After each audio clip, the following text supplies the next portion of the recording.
saya Rohima. Nama saya Latifah. Kami dari kelas 12 IPS 3. Di sini kami akan menjelaskan ketimpangan sosial penyebaran aset. Ketimpangan sosial merupakan keadaan yang terjadi karena adanya kesenjangan atau ketidakseimbangan akses untuk mendapatkan dan memanfaatkan sumber daya yang tersedia. Hal ini disebabkan perilaku tidak adil terhadap seseorang di dalam bermasyarakat. Masalah ketimpangan sosial ini terjadi karena beberapa faktor, yaitu kedudukan atau status pekerjaan, pendapatan, dan faktor-faktor lain seperti perubahan sosial dan perubahan arus globalisasi yang masuk ke negara Indonesia. Bentuk-bentuk ketimpangan sosial. Yang pertama, ketimpangan aset.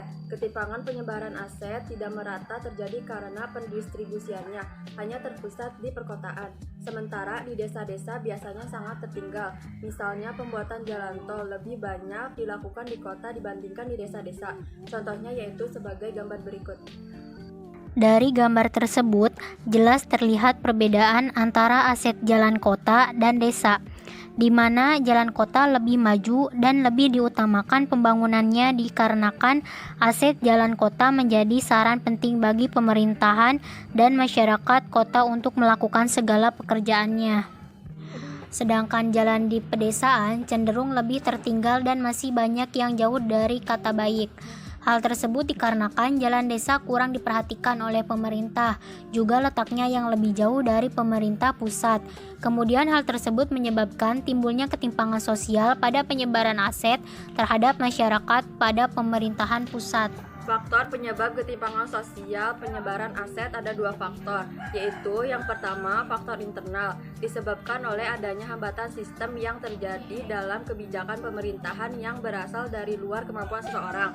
Dan yang kedua faktor eksternal, kurangnya perhatian dari pemerintah yang menyebabkan ketimpangan sosial pada aset antara jalan kota dan jalan desa. Dampak ketimpangan penyebaran aset. Ketimpangan sosial menjadi sebuah permasalahan kompleks yang berdampak negatif bagi masyarakat luas. Dampak ketimpangan sosial penyebaran aset yaitu kecemburuan sosial masyarakat pedesaan terhadap masyarakat kota dan juga menyebabkan tingkat kriminalitas semakin tinggi yang dilakukan oleh masyarakat desa tersebut. Ketimpangan sosial juga dapat menyebabkan dampak positif bagi masyarakat yaitu sebagai berikut. 1.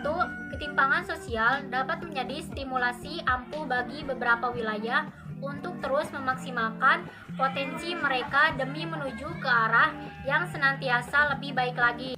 Yang kedua, ketimpangan sosial juga dapat menumbuhkan rasa empati antar golongan untuk membantu yang lain demi mendapatkan kesetaraan yang sudah semestinya.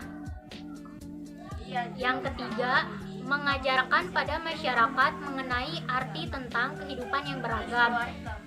Yang keempat, mendorong manusia untuk lebih pandai bersyukur atas apa yang dipunyai. Solusi untuk mengatasi ketimpangan sosial penyebaran aset. Pemerintah seharusnya melakukan perbaikan jalan dengan cara melakukan gotong royong bersama masyarakat untuk memperbaiki aset jalan. Meskipun tidak sebagus seperti jalan di kota, namun tindakan tersebut dapat membuat aset jalan sedikit lebih baik, sehingga berkurangnya tingkat kecelakaan dan kriminalitas, serta tidak terhambatnya perekonomian dikarenakan kondisi jalan yang sedikit membaik membuat kendaraan melalui jalan aset dengan mudah. Dari kami, wassalamualaikum warahmatullahi wabarakatuh.